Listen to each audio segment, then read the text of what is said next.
my god! Oh my god!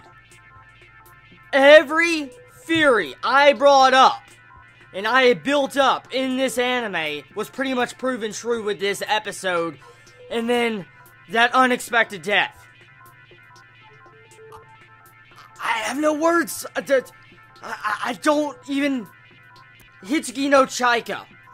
I was wondering why you got a season 2. Now I understand. Now I understand. Now I understand the build-up. Wow. Wow. The reveals this episode is unbelievable. I cannot believe I guessed properly about everything that has transpired in this series up to this point, and even guessed what the magical fuel for the girls are being used for. For instance, the girls are being turned into magical fuel. I literally theorized that last review. I talked about that. And I even talked about that girl, Layla. I said most likely she's a Chaika. She turns out to be Blue Chaika. And then it goes even further. It goes even further to show that all these Chaikas are connected to Gaz, the Emperor Gaz, okay? And here's the funny thing. There was a scene with Blue Chaika's flashback where she remembers herself kneeling down, okay?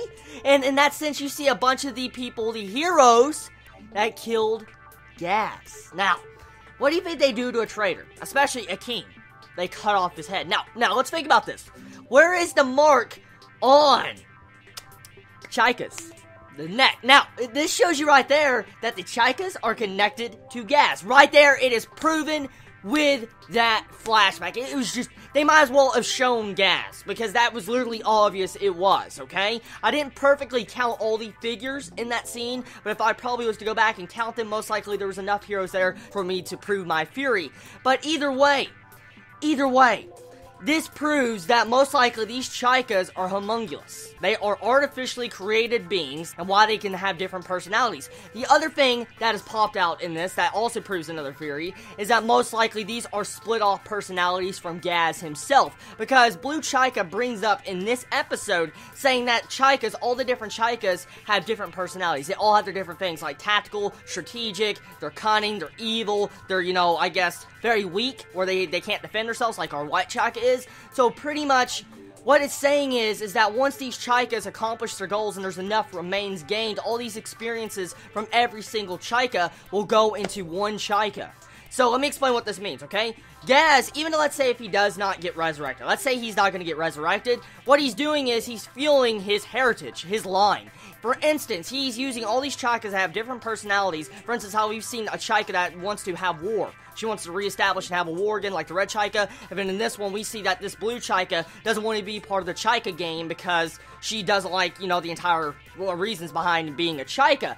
And so we can clearly see the different personalities. So what happens if all these personalities that can make a leader, a ruler, goes into one Chaika?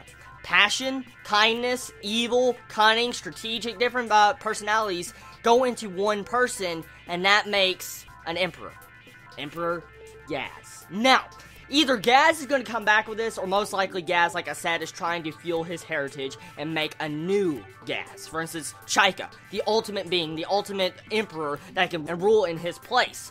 So I like that idea right now. So this shows you right now there's going to be a tragedy at the end of the series if this is proven correct, because all the Chaikas are going to die, besides one most likely. So that's the thing, okay? All Chaikas will eventually probably die, besides one, and maybe that one might even die too, since all the personalities will go into that specific one. And so, very interesting, very dark.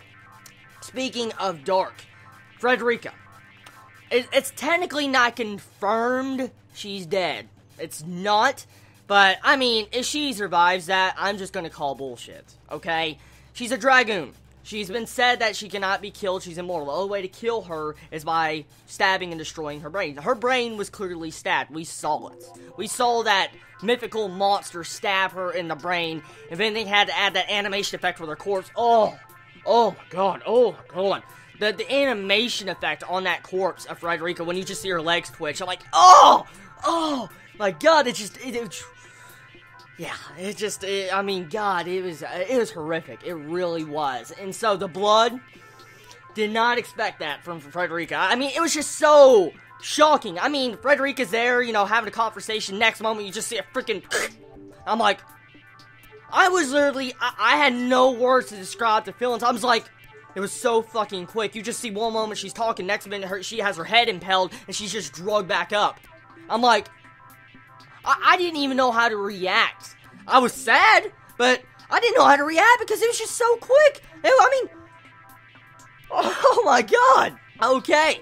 So, we also see about what's happening to the women. As I mentioned earlier in this review, I was correct about my theory that most likely these women were being turned into a magical fuel source. And it's shown.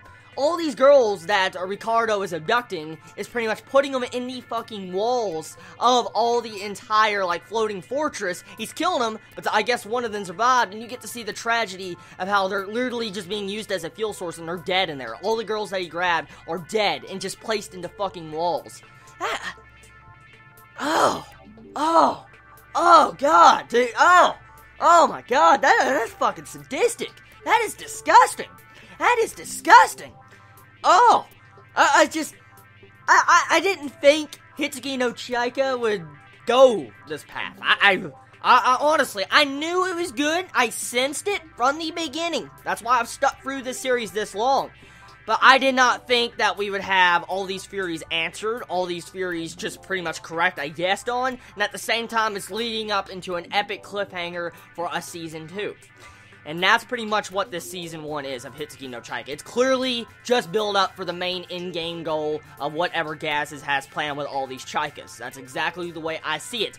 Now, I don't know necessarily if the manga is done coming out or whatever. I don't know if it's completely concluded, but if it is, that's going to be good, because that means Season 2 will have a very good, definite ending. But if it's not finished, hopefully they don't destroy a Season 2 by trying to just make a Season 2. Hopefully it explains everything, and if they have to, hopefully they leave it on a cliffhanger if they must wait for a Season 3, which I'd be fine with. But either way, good episode. It was a very good episode. I will clap for that. And I'm just shocked with the turn and dark themes this series has actually taken. I really am. And all the time I've been watching the series, I never thought I would have been correct about my theories at all. Wow. I don't know if I am actually disappointed in this series because it was so predictable, or I'm just kind of shocked and stunned by my guessing skills. But either way, I love you all so much. Please be safe. Chibi out.